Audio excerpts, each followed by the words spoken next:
Chapitre 54 Troisième journée de captivité. Felton était venu, mais il y avait encore un pas à faire. Il fallait le retenir, ou plutôt, il fallait qu'il restât tout seul. Et Milady ne voyait encore qu'obscurément le moyen qui devait la conduire à ce résultat. Il fallait plus encore, il fallait le faire parler, afin de lui parler aussi. Car, Milady le savait bien, sa plus grande séduction était dans sa voix, qui parcourait si habilement toute la gamme des tons, depuis la parole humaine jusqu'au langage céleste. Et cependant, malgré toute cette séduction, Milady pouvait échouer, car Felton était prévenu, et cela contre le moindre hasard. Dès lors, elle surveilla toutes ses actions, toutes ses paroles, jusqu'au plus simple regard de ses yeux, jusqu'à son geste, jusqu'à sa respiration, qu'on pouvait interpréter comme un soupir. Enfin, elle étudia, tout comme fait un habile comédien à qui l'on vient de donner un rôle nouveau dans un emploi qu'il n'a pas l'habitude de tenir. Vis-à-vis de lord de Winter, sa conduite était plus facile. Aussi avait-elle été arrêtée dès la veille. Rester muette et digne en sa présence, de temps en temps l'irriter par un dédain affecté, par un mot méprisant, le pousser à des menaces et à des violences qui faisaient un contraste avec sa résignation à elle, tel était son projet. Felton verrait. Peut-être ne dirait-il rien, mais il verrait. Le matin, Felton vint comme d'habitude. Mais Milady le laissa présider à tous les apprêts du déjeuner, sans lui adresser la parole. Aussi, au moment où il allait se retirer, eut-elle une lueur d'espoir, car elle crut que c'était lui qui allait parler. Mais ses lèvres remuèrent sans qu'aucun son sortît de sa bouche, et, faisant un effort sur lui-même, il renferma dans son cœur les paroles qui allaient s'échapper de ses lèvres et sortit. Vers midi, lord de Winter entra. Il faisait une assez belle journée d'hiver, et un rayon de ce pâle soleil d'Angleterre, qui éclaire mais qui n'échauffe pas, passait à travers les barreaux de la prison. Milady regardait par la fenêtre et fit semblant de ne pas entendre la porte qui s'ouvrait. « Ah ah !» dit lord de Winter. « Après avoir fait de la comédie, après avoir fait de la tragédie, voilà que nous faisons de la mélancolie. » La prisonnière ne répondit pas. « Oui, oui, continua lord de Winter, je comprends. Vous voudriez bien être en liberté sur ce rivage. Vous voudriez bien, sur un bon navire, fendre les flots de cette mer verte comme de l'émeraude. Vous voudriez bien, soit sur terre, soit sur l'océan, me dresser une de ces bonnes petites embuscades, comme vous savez si bien les combiner. Patience, patience. Dans 4 jours, le rivage vous sera permis, la mer vous sera ouverte, plus ouverte que vous ne le voudrez, car dans 4 jours, l'Angleterre sera débarrassée de vous. » Milady joignit les mains et, levant ses beaux yeux vers le ciel. « Ah, Seigneur, Seigneur !» dit-elle avec une angélique suavité de geste et d'intonation. « Pardonnez à cet homme comme je lui pardonne moi-même. » « Oui, prie maudite !» s'écria le baron. « Ta prière est d'autant plus généreuse que tu es, je te le jure, au pouvoir d'un homme qui ne pardonnera pas. » Et il sortit. Au moment où il sortait, un regard perçant glissa par la porte entrebâillée, et elle aperçut Felton qui se rangeait rapidement pour n'être pas vu d'elle. Alors elle se jeta à genoux et se mit à prier. « Mon Dieu !» dit-elle, « vous savez pour quelle sainte cause je souffre. Donnez-moi donc la force de souffrir. » La porte s'ouvrit doucement. La belle suppliante fit semblant de n'avoir pas entendu, et d'une voix pleine de larmes, elle continua. « Dieu vengeur, Dieu de bonté, laisserez-vous s'accomplir les affreux projets de cet homme ?» Alors seulement, elle feignit d'entendre le bruit des pas de Felton, et, se relevant rapide comme la pensée, elle rougit comme si elle eût été honteuse d'avoir été surprise à genoux. « Je n'aime point à déranger ceux qui prient, madame, » dit gravement Felton. Ne vous dérangez donc pas pour moi, je vous en conjure. Comment savez-vous que je priais, monsieur? Dit Milady d'une voix suffoquée par les sanglots. Vous vous trompiez, monsieur, je ne priais pas. Pensez-vous donc, madame, répondit Felton de sa même voix grave, quoique avec un accent plus doux, que je me crois le droit d'empêcher une créature de se prosterner devant son Créateur? À Dieu ne plaise.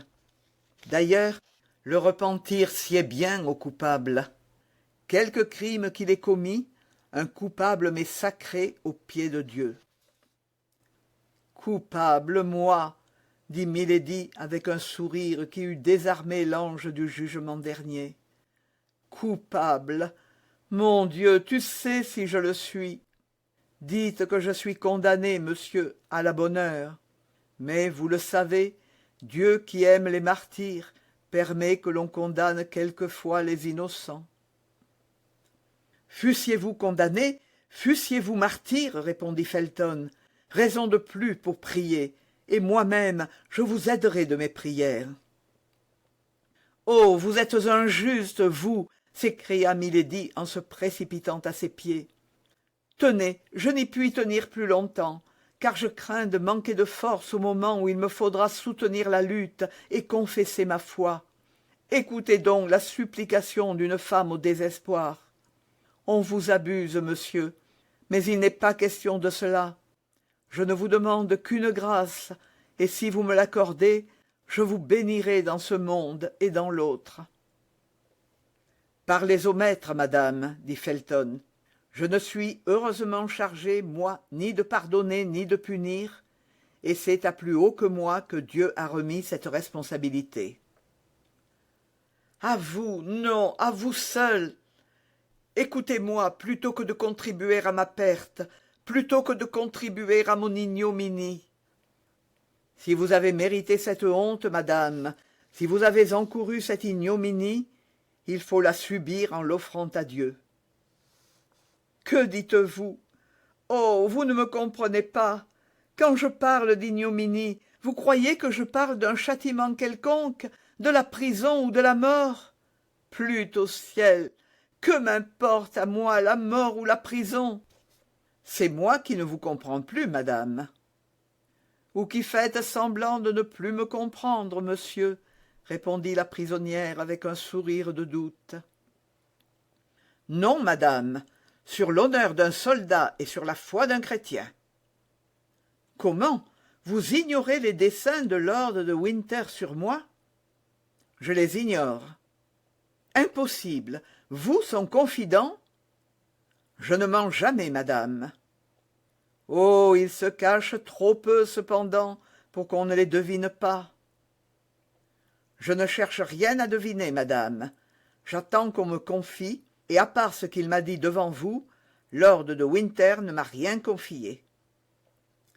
Mais, s'écria Milady, avec un incroyable accent de vérité, vous n'êtes donc pas son complice? Vous ne savez donc pas qu'il me destine à une honte que tous les châtiments de la terre ne sauraient égaler en horreur? Vous vous trompez, madame, dit Felton en rougissant. Lord de Winter n'est pas capable d'un tel crime. Bon, dit Milady en elle-même, sans savoir ce que c'est, il appelle cela un crime. Puis, tout haut. L'ami de l'infâme est capable de tout.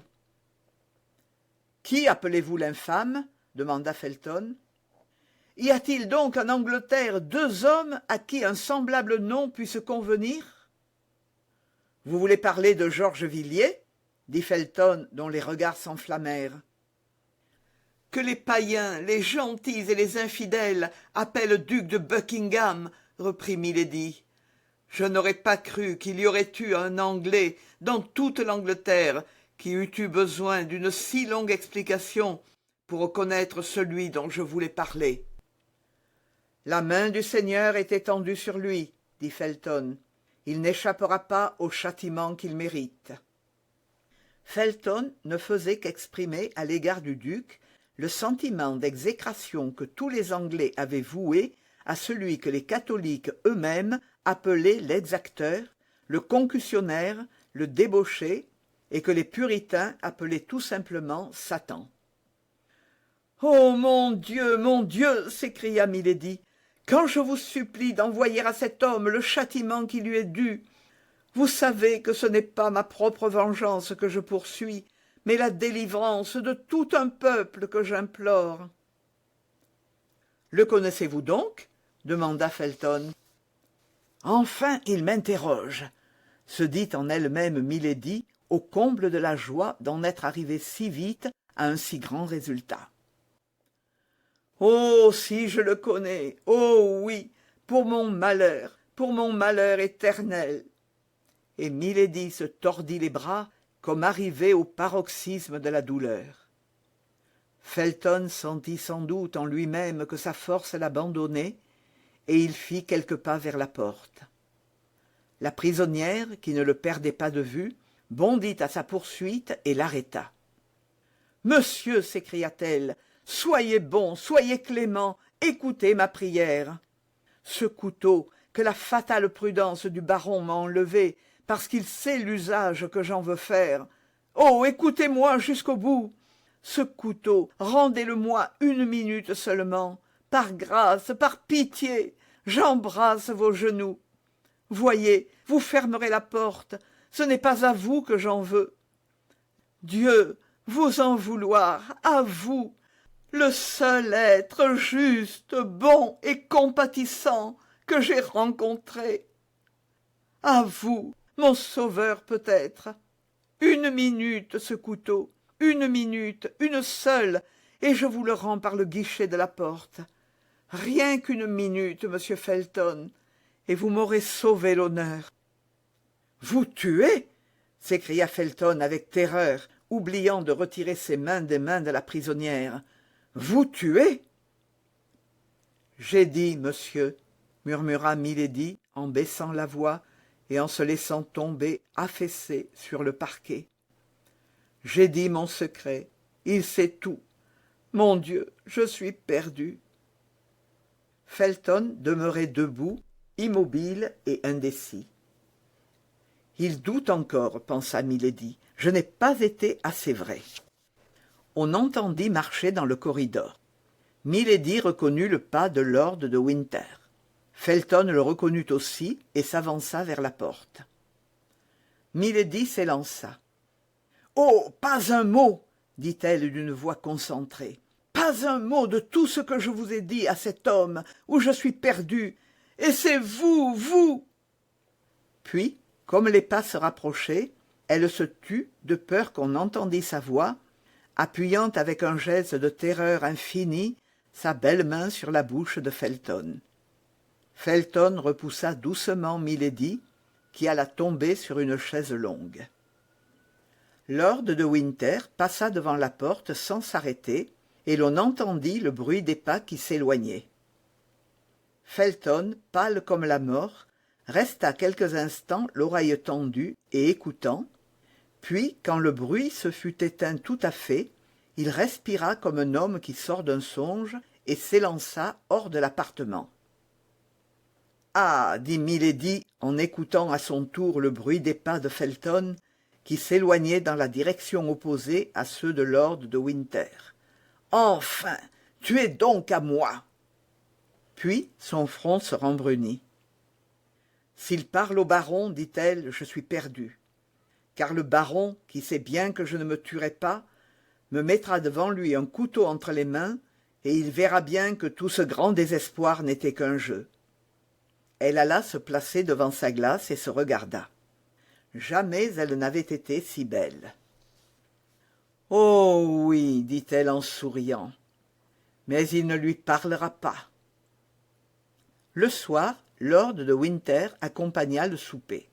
« Monsieur, lui dit Milady, votre présence est-elle un accessoire obligé de ma captivité, et ne pourriez-vous pas m'épargner ce surcroît de torture que me causent vos visites ?»« Comment donc, chère sœur, dit de Winter, ne m'avez-vous pas sentimentalement annoncé, de cette jolie bouche si cruelle pour moi aujourd'hui, que vous veniez en Angleterre à cette seule fin de me voir tout à votre aise, jouissance dont, me disiez-vous, vous ressentiez si vivement la privation que vous avez tout risqué pour cela, mal de mer, tempête, captivité. Eh bien, me voilà, soyez satisfaite. D'ailleurs, cette fois, ma visite a un motif. » Milady frissonna. Elle crut que Felton avait parlé. Jamais de sa vie, peut-être, cette femme qui avait éprouvé tant d'émotions puissantes et opposées n'avait senti battre son cœur si violemment. Elle était assise. Lord de Winter prit un fauteuil, le tira à son côté et s'assit auprès d'elle. Puis, prenant dans sa poche un papier qu'il déploya lentement, « Tenez, lui dit-il, je voulais vous montrer cette espèce de passeport que j'ai rédigé moi-même et qui vous servira désormais de numéro d'ordre dans la vie que je consens à vous laisser. » Puis, ramenant ses yeux de Milady sur le papier, il lut. « Ordre de conduire à... » Le nom étant blanc, interrompit de Winter, « si vous avez quelque préférence, vous me l'indiquerez, et pour peu que ce soit à 1 millier de lieues de Londres, il sera fait droit à votre requête. Je reprends donc. Ordre de conduire à... la nommée Charlotte Backson, flétrie par la justice du royaume de France, mais libérée après châtiment. Elle demeurera dans cette résidence sans jamais s'en écarter de plus de 3 lieues. En cas de tentative d'évasion, la peine de mort lui sera appliquée. Elle touchera 5 shillings par jour pour son logement et sa nourriture. « Cet ordre ne me concerne pas, » répondit froidement Milady, « puisqu'un autre nom que le mien y est porté. »« Un nom? Est-ce que vous en avez un ?»« J'ai celui de votre frère. »« Vous vous trompez. Mon frère n'est que votre second mari et le premier vit encore. Dites-moi son nom et je le mettrai en place du nom de Charlotte Backson. Non, vous ne voulez pas? Vous gardez le silence? C'est bien. Vous serez écroué sous le nom de Charlotte Backson. » Milady demeura silencieuse. Seulement, cette fois, ce n'était plus par affectation, mais par terreur. Elle crut l'ordre prêt à être exécuté. Elle pensa que Lord de Winter avait avancé son départ. Elle crut qu'elle était condamnée à partir le soir même. Tout dans son esprit fut donc perdu pendant un instant, quand tout à coup, elle s'aperçut que l'ordre n'était revêtu d'aucune signature. La joie qu'elle ressentit de cette découverte fut si grande qu'elle ne put la cacher. « Oui, oui, » dit Lord de Winter, qui s'aperçut de ce qui se passait en elle. « Oui, vous cherchez la signature, et vous vous dites, tout n'est pas perdu puisque cet acte n'est pas signé. On me le montre pour m'effrayer, voilà tout. Vous vous trompez. Demain, cet ordre sera envoyé à Lord Buckingham. Après-demain, il reviendra signé de sa main et revêtu de son sceau, et 24 heures après, c'est moi qui vous en réponds, il recevra son commencement d'exécution. Adieu, madame. Voilà tout ce que j'avais à vous dire. Et moi, je vous répondrai, monsieur, que cet abus de pouvoir, que cet exil sous un nom supposé sont une infamie. Aimez-vous mieux être pendu sous votre vrai nom, milady? Vous le savez, les lois anglaises sont inexorables sur l'abus que l'on fait du mariage. Expliquez-vous franchement, quoique mon nom, ou plutôt le nom de mon frère, se trouve mêlé dans tout cela, je risquerai le scandale d'un procès public pour être sûr que du coup je serai débarrassé de vous. Milady ne répondit pas, mais devint pâle comme un cadavre. « Oh, je vois que vous aimez mieux la pérégrination. À merveille, madame. Il y a un vieux proverbe qui dit que les voyages forment la jeunesse. Ma foi, vous n'avez pas tort après tout, et la vie est bonne. C'est pour cela que je ne me soucie pas que vous me l'ôtiez. Reste donc à régler l'affaire des 5 shillings. Je me montre un peu parcimonieux, n'est-ce pas? Cela tient à ce que je ne me soucie pas que vous corrompiez vos gardiens. D'ailleurs, il vous restera toujours vos charmes pour les séduire. Usez-en si votre échec avec Felton ne vous a pas dégoûté des tentatives de ce genre. » Felton n'a point parlé, se dit Milady à elle-même. Rien n'est perdu alors. Et maintenant, madame, à vous revoir. Demain, je viendrai vous annoncer le départ de mon messager. Lord de Winter se leva, salua ironiquement Milady et sortit. Milady respira. Elle avait encore 4 jours devant elle. 4 jours lui suffiraient pour achever de séduire Felton. Une idée terrible lui vint alors, c'est que lord de Winter enverrait peut-être Felton lui-même pour faire signer l'ordre à Buckingham.